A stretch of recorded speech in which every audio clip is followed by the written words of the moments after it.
I am Rajita Pulivarti from ECEC. Today my seminar topic is about Introduction to Programmable Logic Devices. The introduction of these logic devices are Programmable Logic Devices, which are PLDs, are digital integrated circuits that can program to implement various logic functions, and they provide flexibility in digital circuit design without changing the physical hardware. This is the introduction of the PLDs. The needs for PLDs are custom logic design without fabricating new chips, and reduced development time and cost, reconfigurable and reusable for multiple applications. Classification of PLDs are SPLDs, which stands for Simple Programmable Logic Devices, and second one CPLDs stands for Complex Programmable Logic Devices, and third one FPGAs stands for Field Programmable Gate Arrays.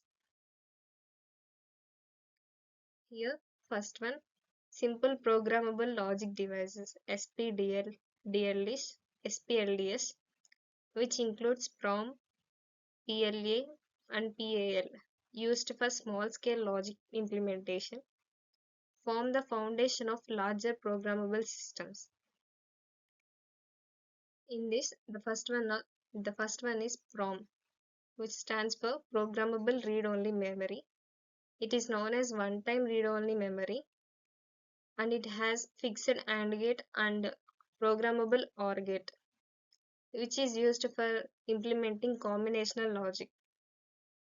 Once programmed cannot be once programmed cannot be reprogrammed, which is very cheaper to buy. And next one, PLA, Programmable Logic Array, which contains both AND gates and OR gates are programmable arrays, which provides flexibility in logic design and used in medium complexity logic applications. In PAL, programmable array logic have both AND gate and OR gate are fixed arrays, simpler than PLA, faster operation, widely used in control logic applications.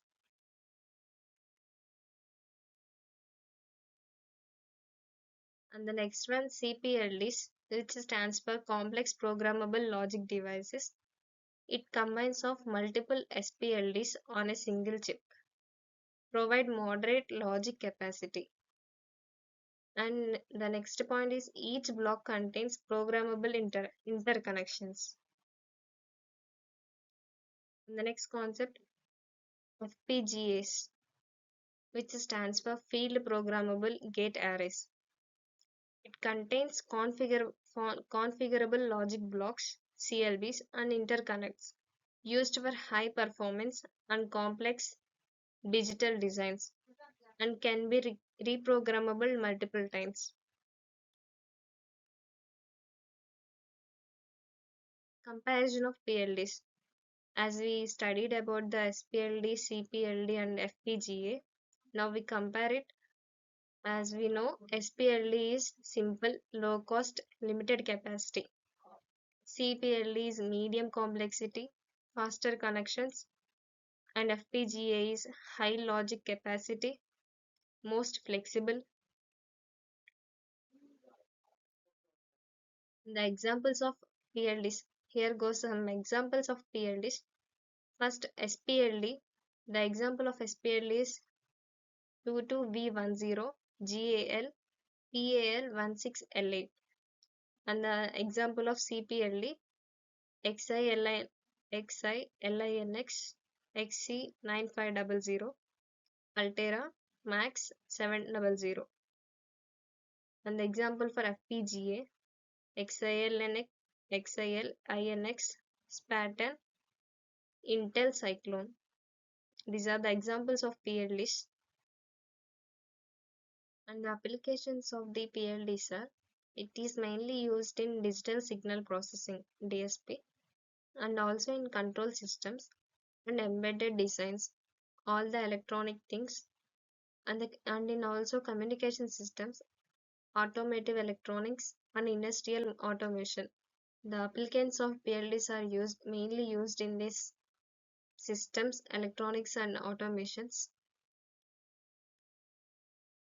And the advantages of the PLDs are it is flexible and reprogrammable design. For a PROM, it is no need of programming table, and for a PAL and PLA, there is a need of programming table.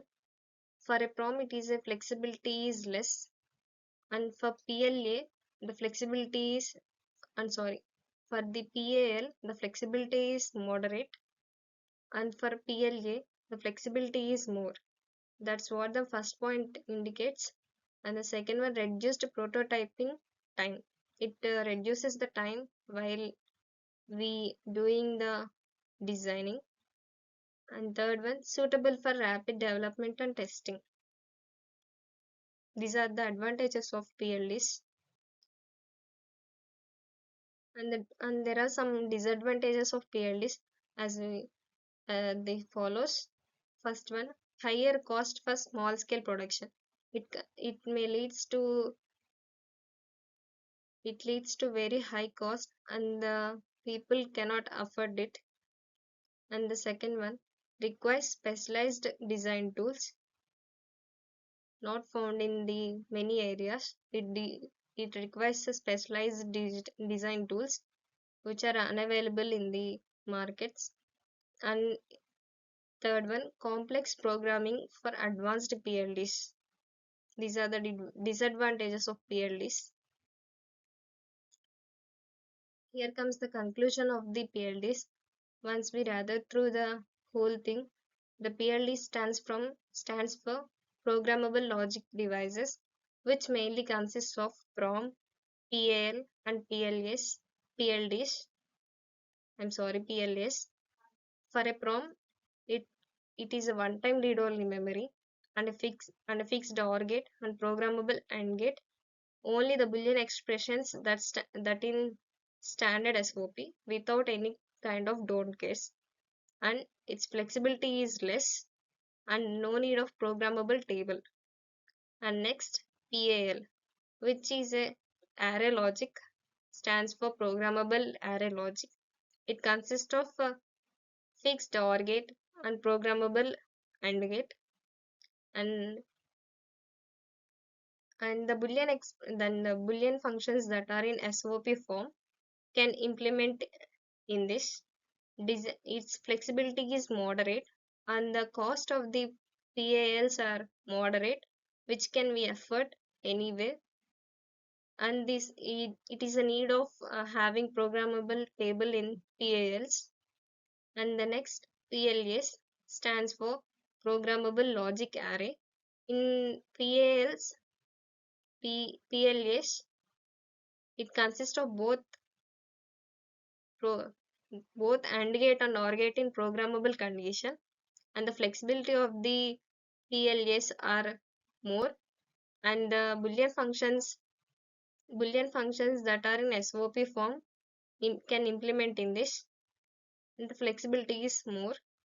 This is a need of having programmable table, and these PLAs are very costliest, which are rare in the market to afford. And the lastly, PLDs have revolutioned digital design. They bridge the gap between fixed logic and fully custom ICs, and mainly used for small control circuits to complex systems. And lastly, by having all these PLDs, we can design a 3-bit decoders and XS3 code, full adders, half adders, and by following Boolean expressions, we can implement all this by using these PLDs. For example, we can design a BCD to XS3 code converter using PLA and a full adder, and can implement a full adder with PLA, and we can also solve the Boolean expressions using PLAs. And not only PLA but PROM, PL, everything can be used to convert one decoder to another. This is the whole part of PLDs. Thank you.